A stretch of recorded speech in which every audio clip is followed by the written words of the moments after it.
Hi friends, welcome to Sairam TV. కూటమికే పీఠం, అసెంబ్లీతో పాటు లోక్సభ సీట్లను ఆధిక్యం. దాదాపు అన్ని ఎగ్జిట్ పోల్స్ తెలిసిందే. ఎన్డీఏ కూటమికి ఏపీలో 53% ఓట్లని ఇండియా టుడే సర్వే. మళ్ళీ మోదీ ప్రభంజనం. 350కి పైగా స్థానాలు గెలుచుకున్న ఎన్డీఏ. భాజపాకు సొంతంగా 300 కంటే ఎక్కువ సీట్లు. ఎగ్జిట్ పోల్స్లో అత్యధిక సంస్థల జోసిమిదే. అధికార పీఠంపై ఇండియా కూటమి ఆశలు గల్లంతే. 150 స్థానాలకే అది పరిమితం. కేరళ, తమిళనాడులో ఖాతా తెరవనున్న ఎన్డీఏ.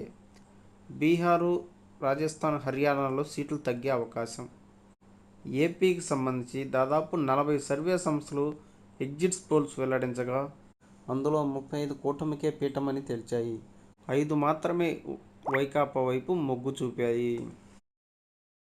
వైఎస్ఆర్సీపీది ఏపీ అసెంబ్లీ ఎన్నికల ఫలితాలపై మెజార్టీ ఎగ్జిట్ పోల్స్ స్పష్టీకరణ. 94 నుంచి 104 స్థానాల్లో వైఎస్ఆర్సీపీ విజయం సాధిస్తుందని తేల్చి చెప్పిన ఆరా మస్తాన్ సర్వే.